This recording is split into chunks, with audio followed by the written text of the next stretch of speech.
잘 오셨습니다. 축복합니다. 할렐루야. 왜 십자가인가? 이런 제목으로 하는 말씀을 잠시 나누겠습니다. 왜 십자가가 기독교의 상징일까요? 왜 흉한 사형틀이 기독교 신앙의 중심입니까? 지금 여러분들에게는 십자가는 어떤 이미지로 다가옵니까? 그러나 1세기 팔레스타인 사회에서 십자가는 흉한 사형틀이었습니다. 저주의 상징이고 혐오의 대상이었습니다. 그런데 공교롭게도 기독교 신앙의 중심은 십자가입니다. 왜 그렇습니까? 이것이 바로 오늘 그리고 우리가 사순절 기간 동안 주일마다 나누려고 하는 설교의 요지입니다. 오늘 그 첫 번째 이유를 함께 나누기 원합니다. 십자가가 기독교의 상징인 첫 번째 이유는 그리스도의 십자가가 다른 사람의 십자가는 안 됩니다. 그리스도의 십자가가 우리가 할 수 없는 일을 하기 때문입니다. 즉 그것은 우리로 하여금 세상을 대하여 십자가에 못 박히게 한다는 것입니다. 다른 말로 하면은 우리로 하여금 세상을 대하여 죽게 합니다. 좀 더 구체적으로 표현해 드리면 십자가는, 예수 그리스도의 십자가는 세상에 대한 사랑을 못 받게 합니다.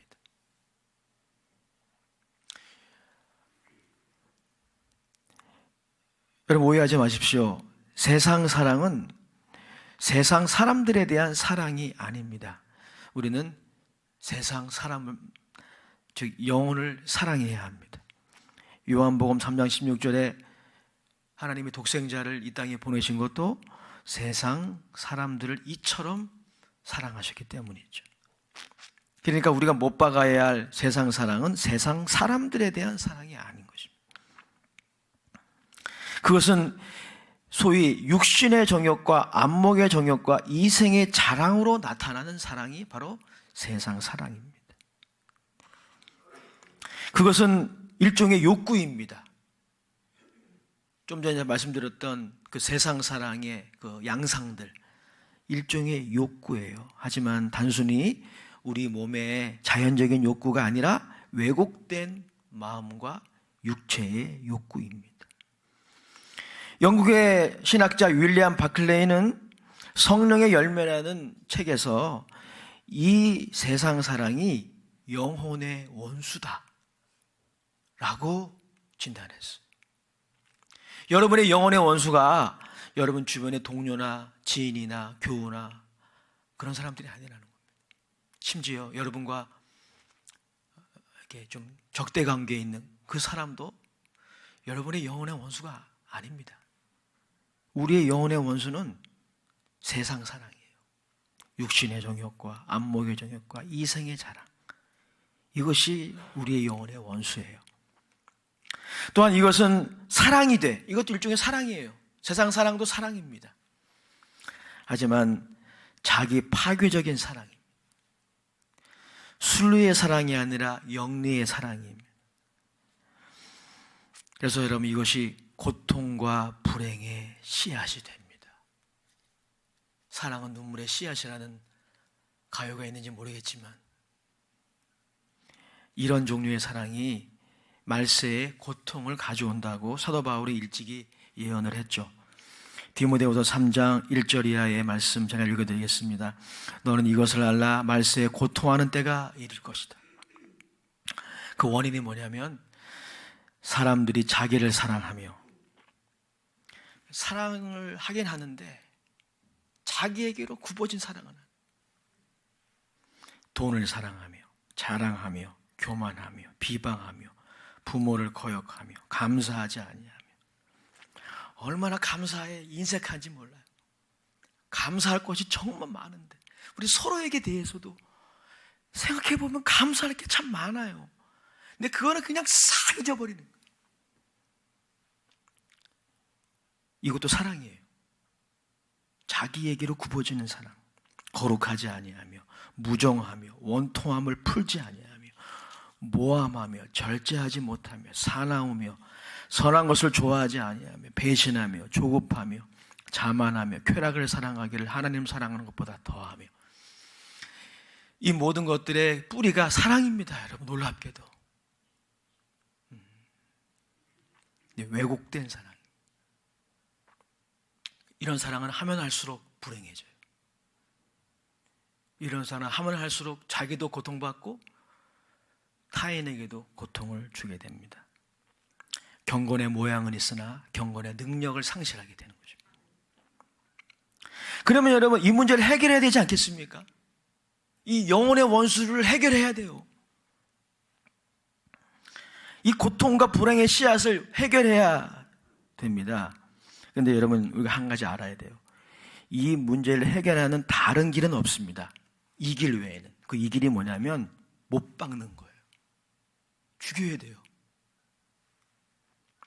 여러분, 세상 사랑은 교화시켜서 선하게 만들 수 없어요. C.S. 루이스는 자신의 어떤 책에서, 어떤 글에서 악은 교화시켜서 선한 것으로 만들 수 없다고 그랬어요. 악은 폐기해야 돼요. 그 방법밖에 없어요. 제가 새벽에도 말씀을 나눴지만 상한 음식은 아무리 가열해도 먹을 수 없습니다. 아무리 불로 구워도 먹을 수 없어요. 버리는 수밖에 없어요. 마찬가지입니다. 이 세상 사랑은 교화시켜서 선하게 만들 수 있는 게 아니에요. 또한 그것은 성장을 시켜서 철이 들게 할 수 있는 것도 아닙니다. 그것은 딱 한 가지, 못 박는 수밖에 없어요. 못 박아야 돼요. 그것은 죽여야 합니다. 그것을 죽이지 않으면 그것이 우리를 죽입니다. 청교도 신학자 존 오웨인이 그렇게 얘기했어요. 우리가 죽이지 않으면 우리가 죽어요. 그런데 이것을 그리스도의 십자가가 가능하게 한다는 거예요. 그리스도의 십자가가. 14절 말씀이 바로 그것이죠. 같이 읽어보겠습니다. 갈라디아서 6장 14절 시작.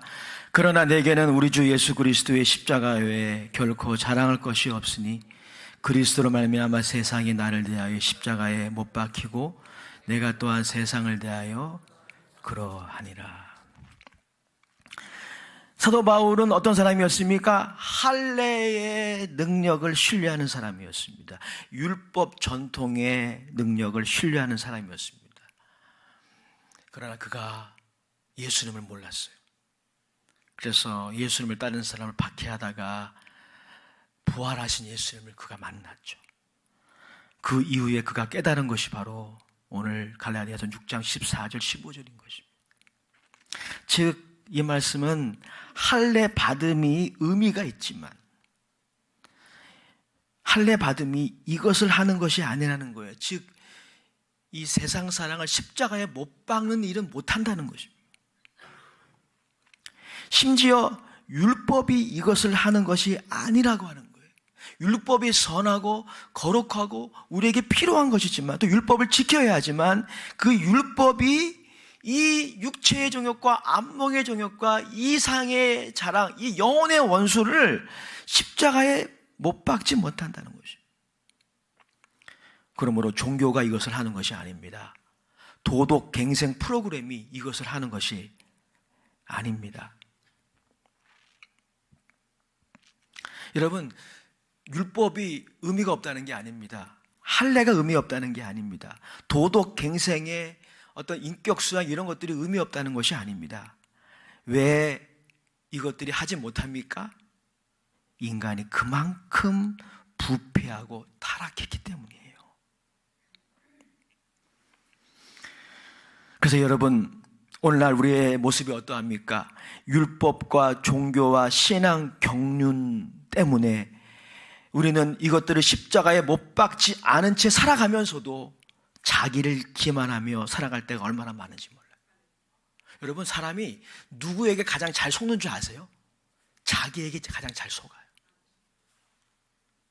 이 세상 사랑을 십자가에 못 박지 않고 있음에도 나는 예배 드리고 있습니다. 나는 봉사하고 있습니다. 나는 목사입니다. 나는 직분자예요. 자기의 정체성을 망각하게 하는 거예요. 그래서 우리는 항상 물어야 돼. 특별히 여러분, 우리 다음 세대를 말하기 전에 우리 기성세대가 먼저 스스로에게 물어야 돼. 나는 종교인인가? 교회 다니는 종교인인가? 아니면 신앙인인가? 스스로에게 물어야 돼. 아니, 주님 오실 그날까지 이 질문을 계속해야 돼. 왜 그렇습니까? 종교가 이 일을 못하기 때문이에요.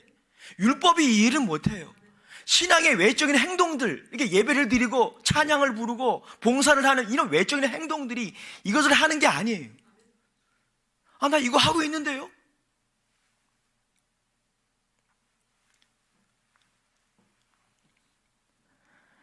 오직 하나님만이 하실 수 있어요. 오직 창조주 하나님만이 하실 수 있어요. 인간은 그래서 새로 다시 지으심을 받아야 합니다. 거듭나야 합니다. 이것은 오직 창조주 하나님만이 하실 수 있어요. 하나님은 예수 그리스도의 십자가 사건을 통해 이것을 이루셨습니다. 그리고 지금도 이루고 계셔요.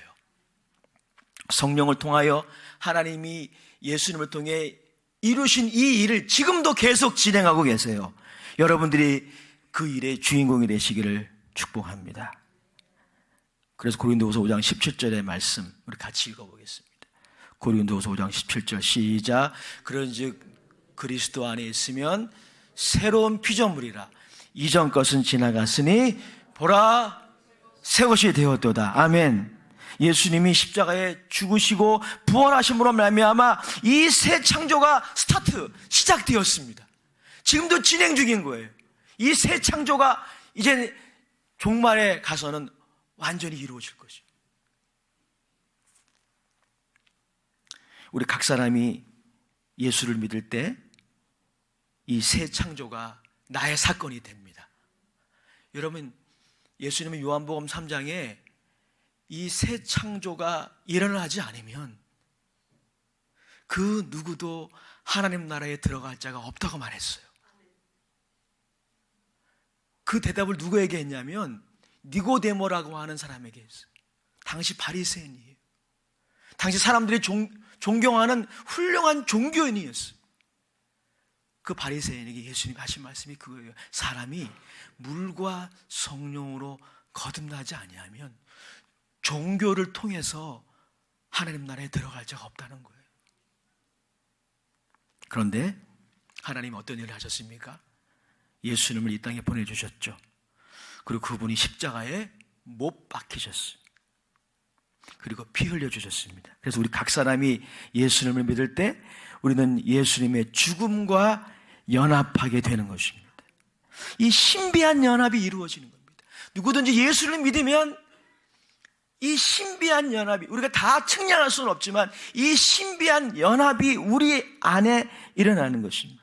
그래서 여러분, 바울의 고백과 같은 사건이 나에게 일어납니다. 갈라디아서 2장 20절 말씀 우리 같이 읽어보도록 하겠습니다. 갈라디아서 2장 20절 시작. 내가 그리스도와 함께 십자가에 못 박혔나니 그런즉 이제는 내가 사는 것이 아니요 오직 내 안에 그리스도께서 사시는 것이라. 이제 내가 육체 가운데 사는 것은 나를 사랑하사 나를 위하여 자기 자신을 버리신 하나님의 아들을 믿는 믿음 안에서 사는 것이니라. 아멘. 여러분의 고백이십니까? 즉 여러분, 누구든지 예수를 믿으면 하나님이 예수님을 통해서 이루신 그 일 때문에 우리의 정체성이 바뀐다는 것입니다. 예수님의 죽음이 우리의 죽음이 되는 것입니다. 예수님의 부활이 우리의 부활이 되는 것입니다. 이제 누구든지 예수를 믿으면 여러분의 옛사람은 죽었습니다. 여러분의 죄가 달라진 것입니다. 여러분의 정체성이 달라진 거예요. 그래서 갈라디아서 5장에 보면 사도 바울은 예수님을 믿는 사람들을 이렇게 정의하고 있어요. 갈라디아서 5장 24절 말씀 다 같이 읽어보겠습니다. 시작. 그리스도 예수의 사람들은 육체와 함께 그 정욕과 탐심을 십자가에 못 박았느니라. 사랑하는 여러분, 그러므로 예수 그리스도의 십자가를 사랑하고 자랑하십시오. 우리의 자랑거리는 사실 예수 그리스도의 십자가뿐임을 아는 것이 너무나 중요합니다. 사실 여러분, 하나님이 예수님의 십자가를 통해서 하신 일들을 피상적으로 아는 것이 아니라 곰곰이 따져보면 우리는 무엇을 깨닫게 됩니까? 나에게는, 오늘 사도 바울이 그 말을 하고 있잖아요. 나에게는 예수 그리스도의 십자가 외에는 자랑할 것이 없음을 깨닫게 돼요. 우리가 예수 그리스도의 험한 십자가를 바라볼 때 매 시간 우리가 이것을 해야 돼요. 사순절만이 아니라 주님 오실 그날까지 우리가 축복을 받을 때에도, 고난의 터널을 통과할 때도 항상 해야 될 것이 바로 이것입니다. 골고다 언덕에 달리신 예수 그리스도의 험한 십자가를 바라봐야 돼. 예수 그리스도의 험한 십자가를 바라볼 때 우리는 이것을 깨닫게 됩니다. 다음과 같은 것들을 깨닫게 됩니다. 우리가 자랑하는 것, 우리의 재력, 우리의 주장, 우리의 의, 기타 등등 그런 것들이 많이 있지만 정말 아침 안개와 같음을 알게 됩니다. 정체성은 바뀌었지만 우리 안에 여전히 꿈틀거리는 육체의 정욕과 그것과의 싸움에 너무나 연약한 나를 봅니다. 여러분, 이게 예수님의 십자가를 안 보면 안 보여요. 그래서 겸손해지기가 그렇게 힘든 거예요. 제일 힘든 게 목회자나 재직이나 성도들이나 제일 힘든 게 겸손해지는 겁니다. 제일 힘들어요. 이게 겸손해지는 게, 교만을 이기는 게 가장 힘들어요. 목회자도 마찬가지예요. 교만을 극복하지 못하니까 불뚝불뚝 화만 내고, 그게 바로 저의 모습인 것 같아요. 제일 힘든 것 같아요. 겸손해지니. 근데 여러분, 언제 겸손해질 수 있습니까? 골고다 언덕을 봐야 돼요. 흉한 그 사형틀을 봐야 돼요. 그리스도가 매달리신 그 사형틀을 우리가 봐야 돼요. 그 사형틀을 볼 때 우리의 지위가 바뀌고 우리의 정체성이 바뀌었지만 여전히 내 안에 남아있는 연약함을 봅니다. 내 안에 남아있는 부끄러움과 수치를 통감하게 돼. 그래서 여러분, 미국의 설교자 팀 켈러가 복음 자유를 선포하다는 책을 썼는데요. 그 책에 그가 갈라디아서 6장 14절 15절을 강의했어요. 그에 따르면 십자가를 자랑한다는 것은 두 가지 의미가 있대요. 저는 일리가 있다고 봐요. 십자가를 자랑한다는 것은 만나는 사람에게 말할 때마다 십자가 얘기를 하라는 얘기 아니에요. 우리가 어떻게 그렇게 할 수 있겠습니까? 또 설교자가 설교를 하는데 모든 주제가 십자가로 할 수는 없어요. 그 말이 아니라 두 가지를 하는 거예요. 내면적으로 이것은 따라합시다. 하나님이 예수님의 십자가를 통해 이루시는 것을 바라보는 것입니다. 할렐루야! 여러분, 신앙생활은 잘 바라보는 거예요. 무엇을 바라보느냐? 신앙의 성패가 거기 있어요.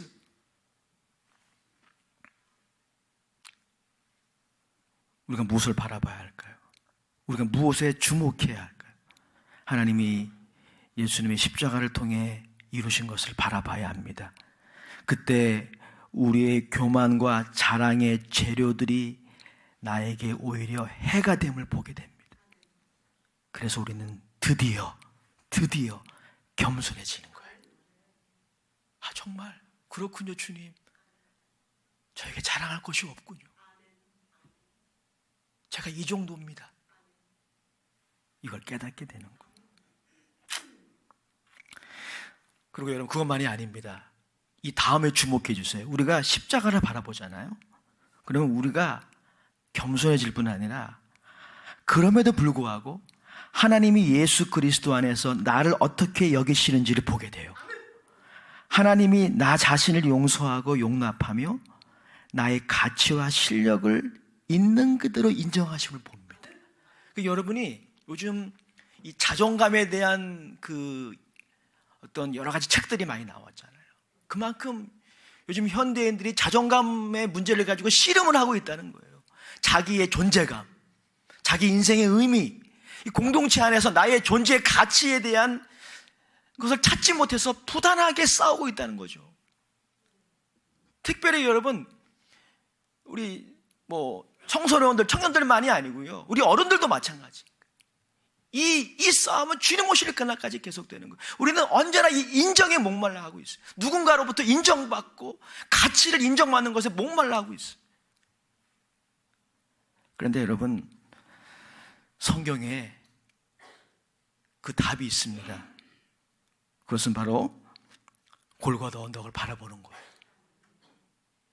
골고다 언덕에 그 흉한 십자가, 그리스도께서 피 흘리신 그 십자가를 바라보면 그 십자가의 피로 용서받고 용납되고 그리고 가치와 실력을 인정하시는 그 하나님을 만나게 돼요.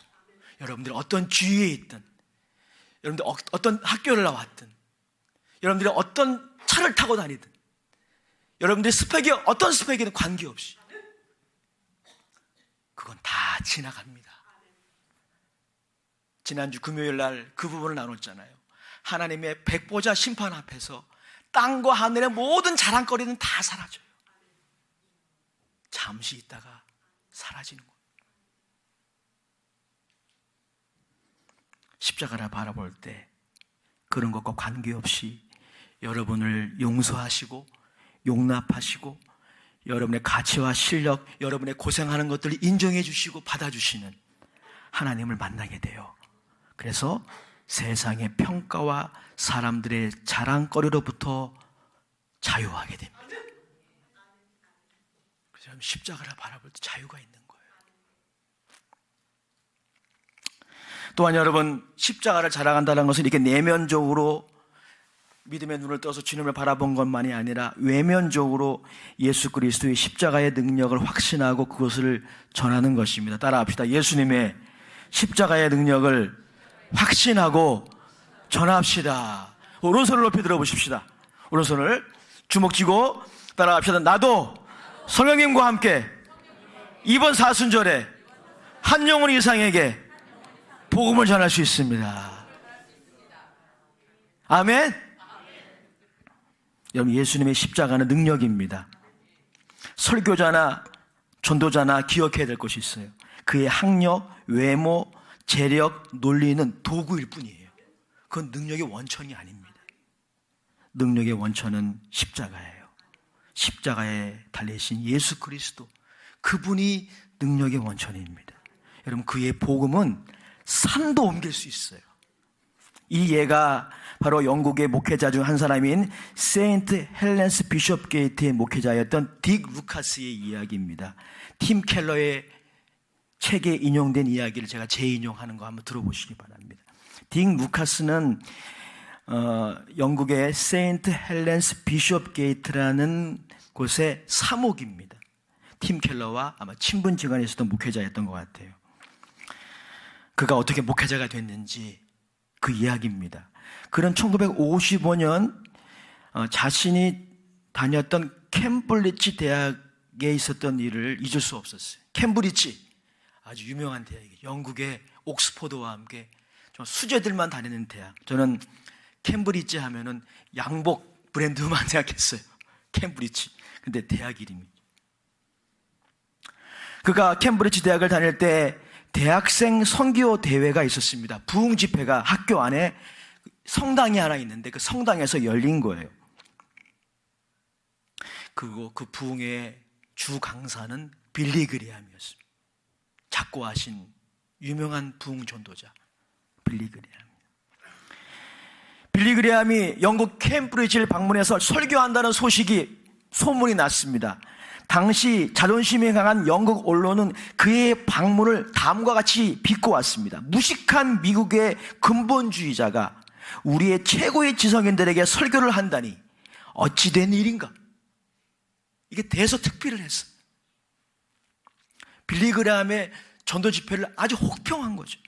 빌리그레함이 안타깝게도 그 기사를 알았던 것 같아요. 얼마나 위축되겠습니까? 그래서 빌리그레함은 이런 혹평을 의식할 수밖에 없었어요. 그래서 그는 부흥의 첫날부터 캠브리지의 수재들과 그 교수들을 설득하기 위해서 설교 준비를 어마어마하게 했어요.